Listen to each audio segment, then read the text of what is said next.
आप देख रहे हैं एबीपी न्यूज और अब आपको दिखाएंगे 8 मिनट में 80 खबरें तेज रफ्तार के साथ। एबीपी न्यूज देख रहे हैं आप, मैं हूं आपके साथ सोनल। तो चलिए करते हैं शुरुआत 8 मिनट में 80 खबरों का सुपरफास्ट सिलसिला। चंद्रयान के बारे में इसरो ने दी जानकारी। रोवर ने पूरा कर लिया अपना काम, सुरक्षित जगह पर किया गया पार्क। प्रज्ञान रोवर को स्लीप मोड में किया गया सेट। एपीएक्सएस और एलआईबीएस पेलोड बंद किए गए। इन पेलोड से डेटा लैंडर के जरिए पृथ्वी पर भेजा गया। चांद पर अब अगला सूर्योदय 22 सितंबर को होगा। तब तक चालू रखा जाएगा रिसीवर, लैंडर और रोवर की बैटरी फिलहाल पूरी तरह से चार्ज है। 14 दिनों का ही था ये मिशन। चंद्रमा पर 14 दिन तक रात और 14 दिन तक रहता है उजाला। चांद पर चंद्रयान का अब तक मिशन रहा सफल। रोवर ने चांद पर ऑक्सीजन, सल्फर, आयरन सहित कई पदार्थों के होने के सबूत जुटाए। लैंडर पर लगे सेंसर ने चांद पर रिकॉर्ड की कई घटनाएं। रोवर ने एक नेचुरल इवेंट को भी रिकॉर्ड किया। चंद्रयान ने चांद के तापमान के बारे में दी जानकारी। सतह का तापमान 50 डिग्री, गहराई में जाने पर तेजी से गिरता है टेम्परेचर। मिशन के दौरान प्रज्ञान रोवर ने चांद पर 100 मीटर की दूरी तय की। लैंडर से 100 मीटर दूर चांद की सतह तक पहुंचा रोवर। सूरज के रहस्यों से पर्दा उठाने के लिए इसरो ने लॉन्च किया मिशन। सूर्य की यात्रा पर रवाना हुआ भारत का आदित्य L1। आदित्य L1 को रॉकेट PSLV C-57 से किया गया लॉन्च। PSLV है इसरो का सबसे ज्यादा सफल लॉन्च कराने वाला रॉकेट। भारत ने सूर्य पर भेजा पहला मिशन। इसरो ने स्वदेशी तकनीक से तैयार किया मिशन। आदित्य L1 का बजट करीब 369 करोड़ रुपए है।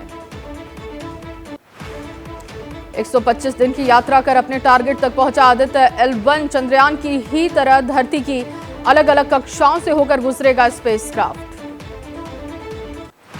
Aditya L1 mission L1 point के चारों ओर की कक्षा से सूर्य का करेगा अध्ययन। आदित्य L1 में लगे हैं 7 पेलोड। आदित्य L1 सूरज के कोरोना से निकलने वाली गर्मी की करेगा स्टडी। ओजोन लेयर पर पड़ने वाले प्रभाव के बारे में जानकारी जुटाएगा।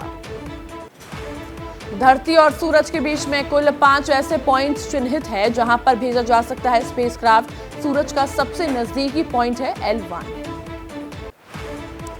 सूरज से L1 पॉइंट की दूरी करीब 14 करोड़ 85 लाख किलोमीटर। वैज्ञानिक की भाषा में L1 को लैग्रेंजियन पॉइंट भी कहा जाता है।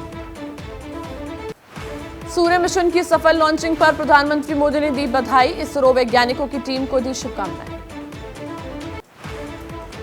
कांग्रेस अध्यक्ष मल्लिकार्जुन खड़गे ने भी मिशन सूर्य के लिए बधाई दी। खड़गे बोले, दशकों की कड़ी मेहनत का ये फायदा।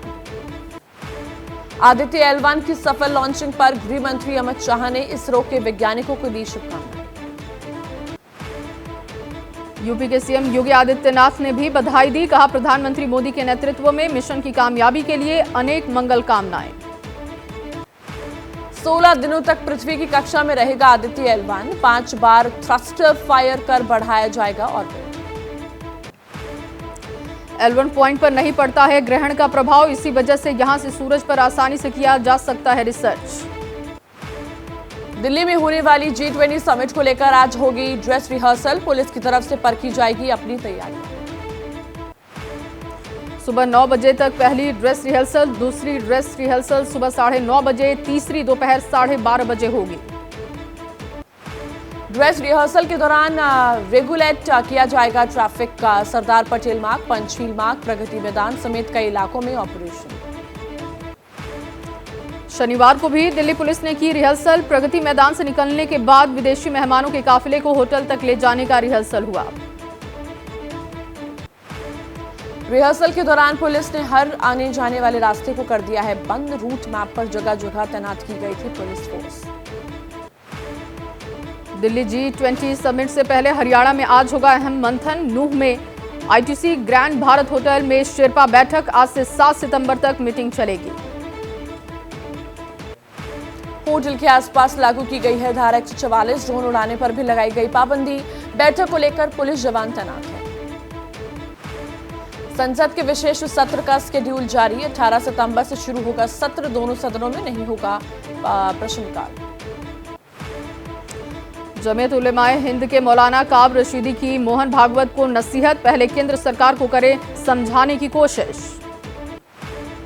आरएसएस प्रमुख मोहन भागवत पर स्वामी प्रसाद मौर्य का पलटवार, हिंदू राष्ट्र की मांग संविधान विरोधी। बिहार में जेडीयू नेता नीरज कुमार ने कहा, जल्द कराएंगे पटना बीजेपी दफ्तर की जांच। बिहार के बांका में जेडीयू ने पोल खोल अभियान तहत निकाला मशाल जुलूस, केंद्र सरकार के खिलाफ बोला हल्ला। यूपी के सीएम ने गोरखपुर में किया कई परियोजनाओं का उद्घाटन, कहा विकास की नई रोशनी से चमचमा रहा है शहर। यूपी के उन्नाव में धरने पर बैठे बीजेपी के विधायक, सिंचाई विभाग की लापरवाही पर फूटा विधायक का गुस्सा। तमिलनाडु के सीएम स्टालिन के बेटे और राज्य के खेल मंत्री उदयनिधि के बिगड़े बोल, कहा मलेरिया डेंगू की तरह है सनातन धर्म। उदयनिधि ने एक्स पर पोस्ट किया अपना भाषण, लिखा बयान पर हूं कायम, किसी भी कानूनी कार्रवाई के लिए तैयार हूं। राजस्थान में दरिंदगी का शिकार हुई पीड़िता को सरकारी नौकरी और 10 लाख की आर्थिक मदद का ऐलान, सीएम गहलोत ने की मुलाकात। बीजेपी अध्यक्ष जेपी नड्डा ने कहा, राजस्थान में महिला से दरिंदगी ने मानवता को किया है शर्मसार। राहुल गांधी ने किया लालू यादव से मुलाकात का वीडियो सोशल मीडिया पर अपलोड हुआ। राहुल ने कहा, देखिए लालू जी की secret recipe. RBI governor Shaktikanta Das ने महाकाल मंदिर में की पूजा अर्चना, कहा सबके मंगल के लिए की कामना। महाराष्ट्र के जालना में नहीं थम रहा हिंसा का दौर, आंदोलनकारियों और पुलिस में इंदेवाड़ी इलाके में फिर से हुई झड़प। मराठा आरक्षण आंदोलन के दौरान हिंसा मामले में 360 के खिलाफ केस दर्ज, अभी तक किसी की नहीं हुई है गिरफ्तारी। मराठा संगठन से जुड़े लोग आज जुटेंगे मुंबई में, दादर इलाके में होगा विरोध प्रदर्शन। शिवसेना अध्यक्ष उद्धव ठाकरे पहुंचे जालना, मराठा आरक्षण आंदोलनकारियों से की मुलाकात। जालना की घटना पर महाराष्ट्र के सीएम ने की शांति बनाए रखने की अपील, हिंसा की जांच कराने का दिया भरोसा। एनसीपी नेता शरद पवार पहुंचे जालना, लाठीचार्ज में हुए घायलों का जाना हालचाल। महाराष्ट्र के बीड में बंद के दौरान हिंसक हुआ विरोध प्रदर्शन, आरक्षण समर्थकों ने पुलिस पर किया पथराव। कांग्रेस नेता अधीर रंजन चौधरी ने one nation one election committee का सदस्य बनने से किया इनकार, बोले धोखा होने की आशंका। एक साथ चुनाव कराने के मुद्दे पर कमेटी का हुआ गठन, पूर्व राष्ट्रपति रामनाथ कोविंद होंगे चेयरमैन, कोविंद के अलावा कमेटी में होंगे 7 सदस्य। वन नेशन वन इलेक्शन सुझाव कमेटी में अमित शाह, गुलाम नबी आजाद, एनके सिंह और सुभाष कश्यप होंगे सदस्य, हरीश साल्वे और संजय कोठारी को भी मिली जगह। मध्य प्रदेश में दूधी नदी में नहाते समय हादसा, नदी में नहाने गए 5 बच्चे डूबे, घंटों तक चला सर्च ऑपरेशन। राजस्थान के जालौर में मकान की दूसरी मंजिल से गिरी बच्ची, डॉक्टर्स ने बच्ची को बताया सकुशल। शामिली में अवैध पटाखा फैक्ट्री में लगी आग, महिला की मौत, कई लोग झुलसे।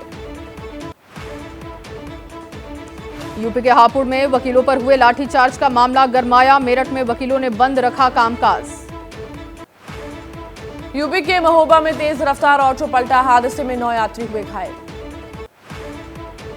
राजस्थान के हनुमानगढ़ में फ्लैट में घुसकर फायरिंग, गोली लगने से 3 युवक घायल हुए। बिहार के सहरसा में नाबालिग छात्रा ने लगाया दरिंदगी का आरोप, निजी स्कूल के डायरेक्टर के बेटे पर आरोप है। लखनऊ में विदेशी महिला के साथ रिक्शा चालक ने की छेड़खानी, पुलिस ने किया आरोपी को गिरफ्तार। एमपी के देवास में महिला के साथ छेड़छाड़ पर हंगामा, शहर काजी के खिलाफ गंभीर धाराओं में मामला दर्ज किया गया है। यूपी के उन्नाव में नदी में बक्से में मिला महिला का शव की शिनाख्त करने की कोशिश कर रही है पुलिस। हैदराबाद एयरपोर्ट पर 5 किलो कोकीन जब्त, बरामद कोकीन की कीमत करीब 50 करोड़ रुपए।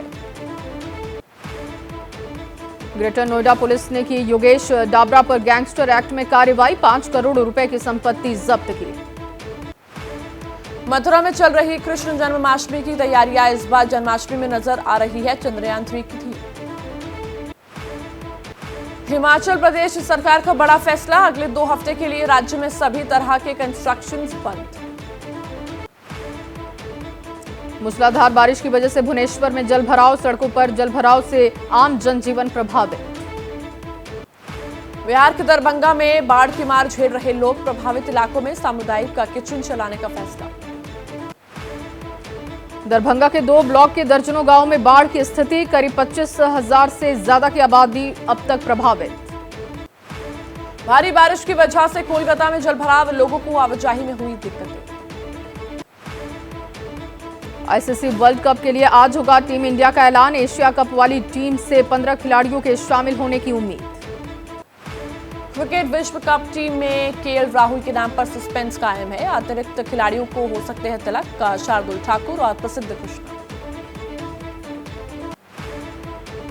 और बारिश की भेंट चढ़ा भारत और पाकिस्तान, एशिया कप का मुकाबला, बैटिंग नहीं कर पाई पाकिस्तान की टीम।